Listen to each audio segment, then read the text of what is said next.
बच्चों, direct and indirect narration के हम लोगों के इससे पहले 3 क्लासेस हो चुके हैं, पार्ट 1, पार्ट 2 और पार्ट 3। इस डायरेक्ट एंड इनडायरेक्ट नरेशन में हम लोगों ने जो अब तक पढ़ा है उसको एक ब्रीफ रिवीजन के तौर पे मैं आपसे कुछ क्वेश्चन पूछता हूं, आप बता दीजिए ताकि हम अपनी क्लास को आगे कंटिन्यू कर सकें। सबसे पहले मैंने आपको बताया था कि डायरेक्ट एंड इनडायरेक्ट नरेशन में हम डायरेक्ट को इनडायरेक्ट में और इनडायरेक्ट को डायरेक्ट में चेंज कर सकते हैं, बताया था। और हम लोग रूल सीख रहे हैं डायरेक्ट नरेशन को इनडायरेक्ट में चेंज करने हैं, क्योंकि अगर आपको डायरेक्ट से इनडायरेक्ट बनाना आ गया, फिर आपको इनडायरेक्ट से डायरेक्ट बनाने के लिए कोई नए रूल्स नहीं सीखना, उसी से बन जाता है। पहली बात तो ये। फिर मैंने बोला था कि ब्रॉडली यानी मुख्य रूप से हम डायरेक्ट को इनडायरेक्ट में बदलने के लिए 2 तरह के रूल्स यूज करते हैं। पहला कहलाता है जनरल रूल्स और दूसरा कहलाता है स्पेशल रूल्स। ये मैंने आपको बताया था। अब जनरल रूल्स में 3 तरह के चेंज किए जाते हैं। हमारा टॉपिक अब तक जो चला था उसमें जनरल रूल्स में कितने तरह के चेंज होते हैं? 3 तरह के चेंज होते हैं। पहला चेंज बताइए, चेंज ऑफ पर्सन होता है, बिल्कुल सही है। दूसरा रूल बताइए, चेंज ऑफ टेंस होता है। तीसरा रूल बताइए, change of other part of speech होता है, बिल्कुल सही है। अब देखिए, जब हम कहते हैं कि चेंज ऑफ पर्सन, तो चेंज ऑफ पर्सन में कौन सा फॉर्मूला लगता है? सन फॉर्मूला लगता है, SON। S stand for subject, O stand for object, N stand for no change. और सब्जेक्ट के आगे मैंने बताया था आपको 1, 2, O के आगे 2 और N के आगे 3। ये 1, 2, 3 क्या है? Very good.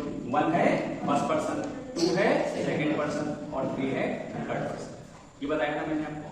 Change of tense आता है नंबर 2 पे, और मैंने बताया था आपको कि टेंसेस की जानकारी होना आपको इसके लिए बहुत जरूरी है। क्यों? क्योंकि आपको रूल्स भी तभी पता चलेंगे, आप रूल्स तभी अप्लाई कर पाएंगे जब आप टेंसेस को जानेंगे। जैसे पहला था प्रेजेंट इंडेफिनिट टेंस। अगर हमारा दिया हो रिपोर्टेड स्पीच में, तो ये किसमें चेंज होता है? Past indefinite tense. पूरा बताना है आपको, क्योंकि पास्ट तो कंटिन्यूअस भी होता है, पास्ट तो परफेक्ट भी होता है। जब मैं पूछूं प्रेजेंट इंडेफिनिट टेंस, तो आपको क्या बोलना है? Change into past indefinite tense. Present continuous tense, change into past continuous tense. Present perfect tense, past perfect tense में। और present perfect continuous tense past perfect continuous tense में बदल जाता है। ये 4 शुरू वाले प्रेजेंट को सीधे सीधे पास्ट में चले जाते हैं। फिर मैंने कहा 2 चेंज और होते हैं। पहला बताया था past indefinite change into past perfect, और past continuous change into past perfect continuous. Very good. आपको ये सभी रूल्स इसका मतलब याद हो चुके हैं। ये बहुत अच्छी बात है कि आपको रूल्स याद हो गए। अब आप प्रैक्टिस करोगे, आपको दिक्कत नहीं आएगी और याद हो जाएंगे। फिर मैंने बताया था कुछ हेल्पिंग वर्ब्स आ जाती हैं। एज पर टेंसेस जो है ये तो आप चेंज कर ही लोगे, लेकिन कुछ हेल्पिंग वर्ब्स आती हैं जिसके अकॉर्डिंग भी हमें बदलना होगा। तो अभी हम चेंज ऑफ टेंस में ही चल रहे हैं, अभी हम change of other part of speech में नहीं गए हैं।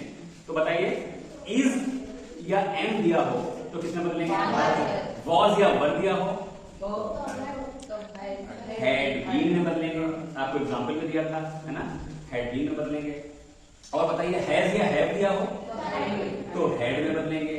और अगर आपको इसमें डू या डज दिया हो तो डिड में बदलेंगे। इसके अलावा अगर आपको विल दिया हो, would, shall, should, can, could, may, might, must. Must में रहेगा। मस्ट किसमें रहेगा? क्योंकि मस्ट की फॉर्म चेंज नहीं होती, मस्ट मस्ट रहता है। अच्छा, ये तो आपने विल को वुड में, शैल को शुड में, कैन को कुड में, मे को माइट में बदल लिया। सपोज करिए पहले से ही वुड दिया हो, वुड का वुड रहेगा, कोई चेंज नहीं होगा। और शुड दिया हो, शुड रहेगा। कुड दिया हो, माइट दिया हो, मस्ट दिया हो। इसका मतलब आपको ये रूल्स भी याद होगा। इसके अलावा अब आता है नंबर 3। कौन सा चेंज है ये? Change of other part of speech. ये भी मैंने आपको दिखाया था। और change of other part of speech बच्चों आपने पढ़ा था कि दिस को किससे बदलते थे? दैट में, दीज को दोज में, हियर को देयर में, नाउ को देन में, हेंस को देंस में, दस को सो में, टुडे को दैट डे में, टुनाइट को दैट नाइट में, टुमारो को द फॉलोइंग डे या the next day, yesterday the previous day या द लास्ट डे। अरे वाह, आप लोगों को तो सारे रूल्स याद हो गए, बहुत बढ़िया। तो बच्चों ये सारे अदर पार्ट ऑफ स्पीच में आते हैं। ये आपको रिपोर्टेड स्पीच में जगह जगह दिखाई दे सकते हैं। कंपलसरी नहीं है, ऐसा नहीं है कि होगा ही होगा। कई बार आ जाता है सेंटेंस के डिमांड के हिसाब से, टेंस के अकॉर्डिंग आ जाता है कई बार, तो जहां आ जाएगा वहां चेंज कर देंगे, जहां नहीं आएगा हम इसको जबरदस्ती ढूंढेंगे नहीं रिपोर्टेड डिस्क्रिप्शन कि अदर पार्ट ऑफ स्पीच हमने बताया था वो कहां गया, ऐसा नहीं करना है। ये सारे रूल्स आपने किसमें सीखे बच्चों? जनरल रूल्स में सीखे आपने, सामान्य नियम में सीखे। अब मैंने बताया था जनरल रूल्स के बाद स्टार्ट हमने करा था स्पेशल रूल्स। अच्छा, दोनों में डिफरेंस क्या है जनरल रूल्स में और स्पेशल रूल्स में? देखिए जनरल रूल्स में जो मैंने आपको अभी तक रूल्स बताए, वो रूल्स जनरल रूल्स में तो लगेंगे ही लगेंगे, लेकिन साथ में ही वो रूल्स बच्चों स्पेशल रूल्स में भी फॉलो होंगे। ऐसा नहीं वो खाली जनरल रूल्स के लिए बने। जनरल उनको इसीलिए कहा गया क्योंकि वो जनरल में तो लगेगा ही, अप्लाई होंगे ही, साथ में वो स्पेशल रूल्स में भी अप्लाई होंगे। तो फिर स्पेशल रूल्स में नया क्या होगा? उसमें कुछ नए रूल्स ऐड हो जाएंगे, उसमें कुछ नए रूल्स ऐड हो जाएंगे और उन रूल्स को हम स्पेशल रूल्स में आज सीखेंगे।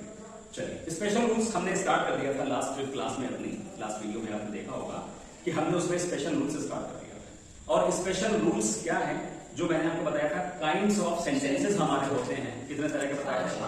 Very good. There are 5 kinds of sentences. Number 1 assertive sentence, number 2 interrogative sentence, number 3 imperative sentence, number 4 exclamatory sentence, and the last number 5 is optative sentence.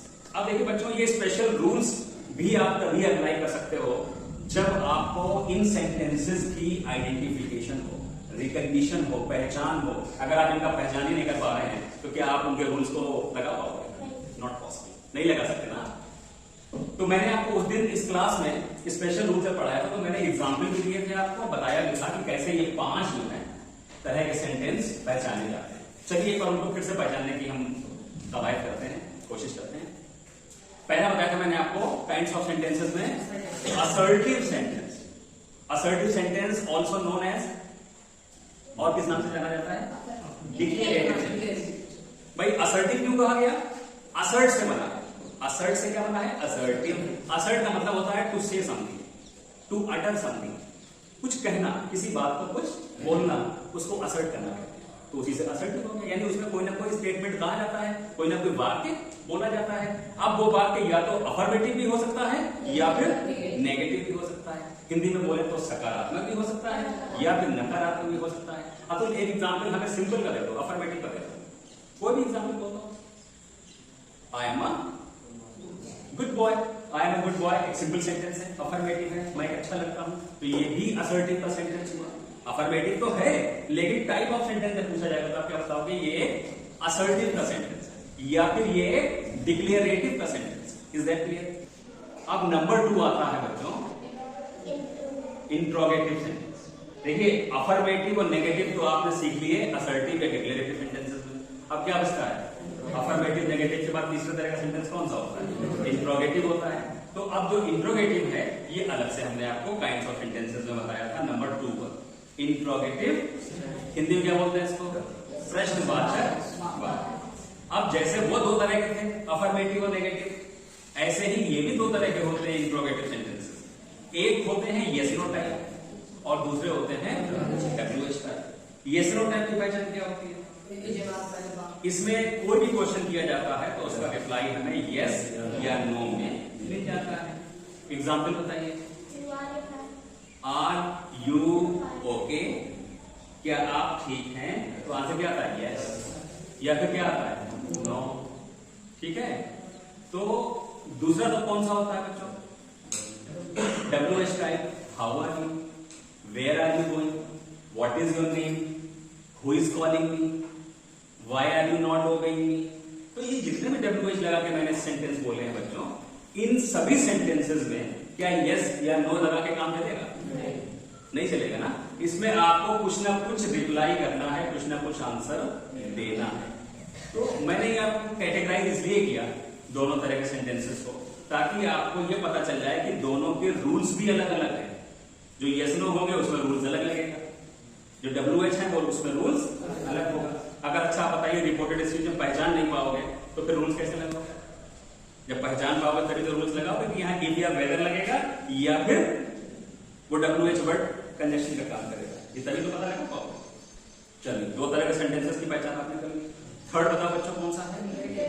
Imperative sentence. और ये imperative sentence को हिंदी में कहते हैं आदेशात्मक वाक्य। इसमें कोई कमांड होती है सलोनी, इसमें कोई ऑर्डर होता है, कोई रिक्वेस्ट होता है, कोई एडवाइस होती है, कोई सजेशन होता है। इस तरह के सेंटेंसेस को हम इंपेरेटिव सेंटेंसेस के नाम से जानते हैं। अच्छा, एक एग्जांपल बताइए इंपेरेटिव सेंटेंस का।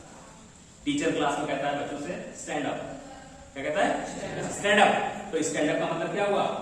ऑर्डर है। ये ऑर्डर है तो फिर इसका मतलब इंपेरेटिव है। कोई भी सेंटेंस जब वर्ब से स्टार्ट होता है तो उसमें उसका सब्जेक्ट हिडन रहता है, छिपा रहता है। जब वो कह रहा होता है सिट डाउन, इसका मतलब यू सिट डाउन, तो इसमें यू जो है वो सब्जेक्ट है, लेकिन वो सब्जेक्ट हिडन है, छिपा है, लिखा नहीं है। और सिट क्या है? वर्ब है। तो हमें देखने में वो वर्ब किससे शुरू दिख रहा है? वर्ब से, लेकिन वर्ब से थोड़ी शुरू है, उसमें उसका सब्जेक्ट भी छिपा हुआ है। तो यू सिट डाउन मतलब होता है जब कहते हैं सिट डाउन। जब डॉक्टर कहता है take this dose once in a day, दवा की इस डोज को दिन में एक बार लेना है, ये क्या है? सलाह। ये उसकी एडवाइस है, ये उसकी सलाह है। ठीक है, तो इस तरह के सेंटेंसेस जो होंगे बच्चों किसमें आएंगे? इंपेरेटिव सेंटेंसेस में आएंगे। 3 हो गए हमारे। फोर्थ आता है एक्सक्लेमेटरी सेंटेंसेस, हिंदी में कहते हैं विस्मयादिबोधक। कुछ हमारी फीलिंग्स जो होती हैं, कुछ एक्सप्रेशंस जो हमारे होते हैं, वो हमारे हार्ट से ऑल ऑफ सडन बाहर आते हैं, अचानक निकल कर आते हैं, जिनके लिए हम पहले से तैयार नहीं होते। फॉर एग्जाम्पल, आपने कोई भी अच्छी चीज देखी और आपके मुंह से अनायास क्या निकलता है? वाव। क्या निकलता है? वाव। तो ये जो वाव वर्ड निकला, ये आपकी खुशी का इजहार करता है, एक्सप्रेशन ऑफ हैप्पीनेस, इजहार खुशी है ना। और जब कोई दुख की बात होती है, कोई गम की बात होती है, तो आप क्या कहते हो? अलास। अलास। जब अलास वर्ड बोला जाता है तो आप दिल की गहराइयों से अपना दुख व्यक्त कर रहे होते हो, यानी कि आप बहुत गम में होते हो। Hurrah, we won the match. Hurrah क्या है? आप मैच जीत गए, तो आप इसमें भी खुशी का इजहार कर रहे हो, इसका मतलब आप एक्सप्रेशन ऑफ हैप्पीनेस का यूज कर रहे हो।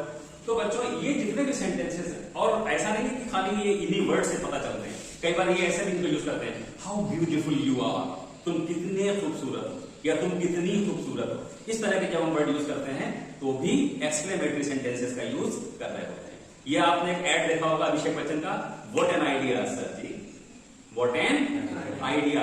तो ये जो व्हाट एन आइडिया हम कह रहे हैं, ये भी एक एक्सप्रेशन ऑफ एक्सक्लेमेटरी है, ये भी एक्सक्लेमेटरी यानी विस्मयादिबोधक है। व्हाट एन आइडिया में वो क्वेश्चन नहीं कर रहा है आपसे कि क्या आइडिया है, वो कहना चाह रहा है क्या आइडिया है, कह के वो कहने क्या चाह रहा है? बहुत अच्छा आइडिया है, your idea is great, your idea is good, your idea is awesome, ये कहना चाह रहा है। क्लियर और नॉट? तो यहां तक मैंने, अच्छा हाँ, एक और रह गया ऑप्टेटिव सेंटेंस, ये लास्ट है। ऑप्टेटिव को हिंदी में कहते हैं कामना सूचक वाक्य। क्या कहते हैं? कामना सूचक वाक्य। अब ये जो कामना सूचक वाक्य होते हैं, कामना हम किससे करते हैं? ईश्वर से करते हैं। हम लोग बोलते हैं गॉड ब्लेस यू, क्या बोलते हैं? ईश्वर आपको आशीर्वाद दे, आशीर्वाद दे, गॉड ब्लेस यू। या ऐसे बोलते हैं मे यू लिव लॉन्ग, ईश्वर करे तुम्हारी आयु लंबी हो। May our prime minister live long, ईश्वर करे हमारे प्रधानमंत्री की आयु लंबी हो। अब कई बार कोसते भी तो हैं, इंग्लिश में कहते हैं कर्स, CURSE। जब कोसते हैं तब भी हम कामना ही कर रहे होते हैं, बस वो है बुरे की कामना होती है। हम क्या कहते हैं? मे ही डाई, ईश्वर करे वो मर जाए, ईश्वर करे वो मर जाए। और अगर वो सामने खड़ा तो कहेंगे मे यू डाई, तू मर जाए। कोसते भी तो है किसी न किसी को। तो किसी को कर्स देना हो, किसी को ब्लेस करना हो, किसी को दुआ देनी हो, इन सब के लिए हम बच्चों ऑप्टेटिव सेंटेंसेस का यूज करते हैं। और इन सभी तरह के सेंटेंसेस के लिए इसीलिए इनके नियम और रूल्स भी अलग अलग बनते हैं। पॉज करना